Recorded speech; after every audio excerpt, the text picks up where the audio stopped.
तपती धूप में वह गरीब किसान खेतों में फावड़ा चला रहा था। उसके माथे से तर तर पसीना बहे जा रहा था। तभी गंगा गमछा उठाकर पिता का पसीना पोंछती है। बाबा, आपके माथे से कितना पसीना बह रहा है। आप थक भी गए हैं, थोड़ी देर आराम कर लो। फावड़ा मुझे दो। गंगा को खेत में फावड़ा चलाते देख सेवक राम की आंख भर आती है। मेरी गरीब बेटी के जिन हाथों में मेहंदी लगनी थी, उन्हीं नाजुक हाथों से मेरी गंगा सख्त फावड़ा चला रही है। तू एक गरीब की बेटी को ही ऐसा भाग्य देकर क्यों भेजता है भगवान? एक गरीब के जीवन की सबसे बड़ी दुविधा बेटी को ब्याहना होता है। ये कहानी है ऐसे ही किसान सेवक राम की, जो बड़ा गरीब है। उसकी दो बेटी गंगा और अंजू हैं। यूं तो सेवक राम ने गंगा के लिए कई रिश्ते ढूंढे, मगर भला एक गरीब की बेटी का हाथ कौन थामना चाहता है। किसी तरह से उनका जीवन कट रहा था। सेवक राम, उसकी बूढ़ी पत्नी जानकी और दोनों बेटी सारा दिन तपती धूप में खेत में काम करते रहे। शाम को खेत का मालिक ब्रिज वहां आया। अरे ओ सेवक राम, सारा खेत जोत दिया? जी ब्रिज बाबू, खेत भी जोत दिया और बीज भी बो दिया। ये ले, तेरे परिवार की आज की दिहाड़ी 250 रुपए। ये क्या मालिक, आप पैसे तो कम दे रहे हैं। पहले मेरी अकेले की दिहाड़ी आप मुझे 200 रुपए देते थे, फिर घटाकर 100 रुपए कर दिया और फिर सीधे 70 रुपए कर दिया, और उसमें भी पूरे पैसे नहीं दे रहे हैं।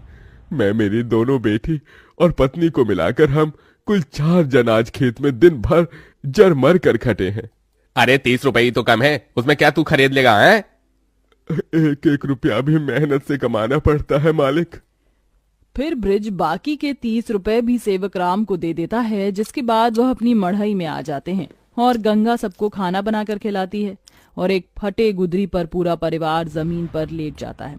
मगर एक पिता होते हुए सेवक राम चिंता में सो भी नहीं पाता। वह रात भर आंसुओं से बिछौना भिगोता है।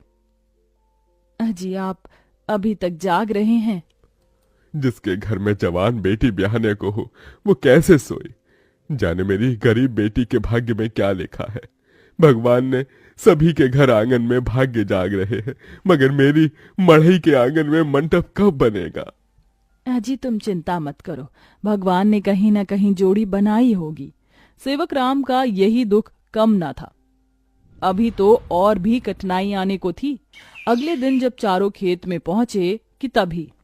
क्यों रे सेवक, कल तू 30 रुपए के लिए पाठ पढ़ा रहा था, अब क्या करेगा? क्योंकि ये सारी की सारी जमीन तो पृथ्वीराज जी ने खरीद ली। तभी अंजू ने गंगा से कहा, दीदी, अब हम क्या खाएंगे? खेत बोकर ही तो थोड़े बहुत पैसे मिलते थे।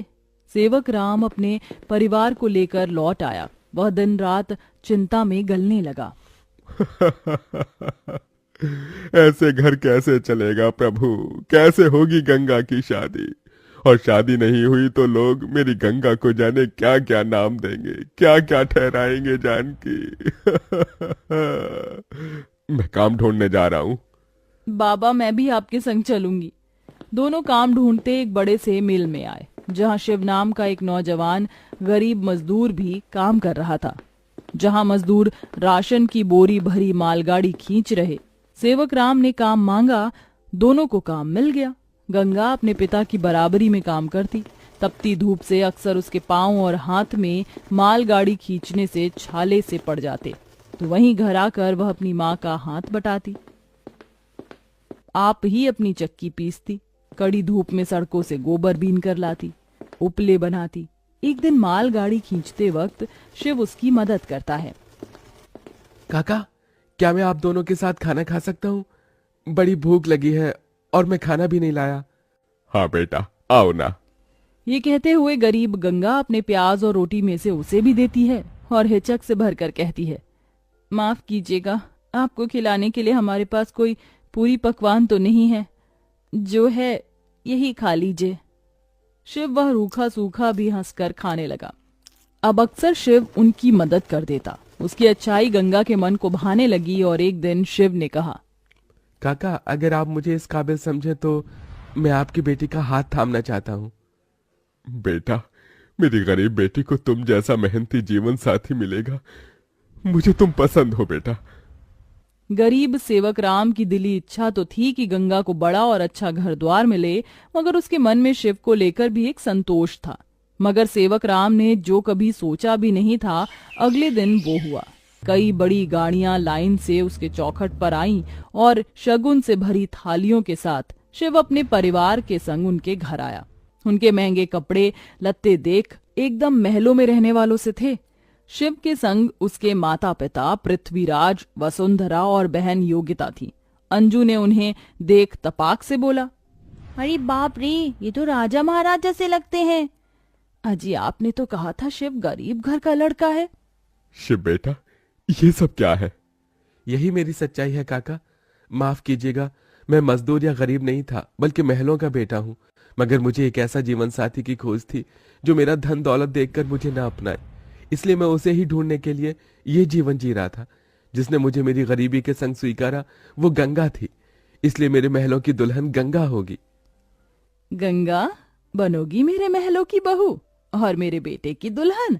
अपनी गरीब बेटी के लिए महलों से आया रिश्ता देखकर सेवक राम बड़ा रोया। भगवान, तूने मेरी फटी झोली में इतनी खुशियां डाल दी। मेरी बेटी महलों की दुल्हन बनेगी। हर बाप चाहता है कि वो अपनी बेटी का हाथ जिसके हाथ में दे वो उसे रानी बनाकर रखे। अब मेरी बेटी सचमुच में महलों की रानी बनेगी। समझे जी, मंगनी कर ले। मगर इतनी छोटी सी मड़ई में सब कैसे होगा? ये तो टूटी फूटी है, आप लोगों के खड़े होने लायक भी नहीं है। मगर इस मड़ई में आप जितने दिलदार लोग रहते हैं तो ये महलों से बढ़कर है।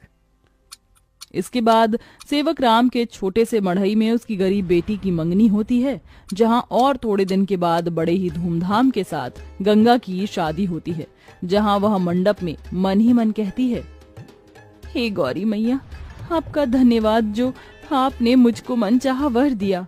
इसके बाद गंगा विदा होकर अपने महलों के ससुराल में आ जाती है, जो दुल्हन के जैसा सजा हुआ होता है, जहां कई नौकर चाकर शाही अंदाज में उसके स्वागत में खड़े थे। तभी महंगे से लहंगे में ननद योगिता ने कहा, आइए भाभी, आपके महलों के ससुराल में आपका स्वागत है।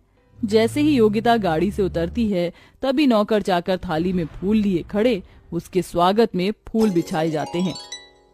जहां कल तक उसके पांव को कांटों की चुभन मिली थी, आज वह महल की दुल्हन बनकर फूलों में बदल चुके थे। जहां महल के द्वार पर सास वसुंधरा ने स्वागत किया। आओ हमारे महलों की दुल्हन, तुम्हारा स्वागत है। इस सोने की कलश को अपने दाहिने पांव से गिराकर अंदर आ जाओ। जी माँ। गंगा ने कलश गिराकर स्वागत किया। तभी ससुराल वालों ने उसे अनेकों तोहफे दिए। गंगा बहू, ये हार पिछले कई पुश्तों से हमारे महल में चला आ रहा है, अब तुम इसकी हकदार हो। भाभी, ये तोहफा मेरी तरफ से और ये तोहफा मेरी ओर से बहू। गीता दे रही हूँ, मैं जानती हूँ तुम इस महल का मान बढ़ाओगी। गंगा ने गीता को माथे से लगाया और फिर सास ससुर का आशीर्वाद लिया। माँ जी, बाबूजी, मुझे आशीर्वाद दीजिए ताकि मैं इस महल का मान निभा सकूं। सदा सुहागन रहो, जुग जुग जीती रहो।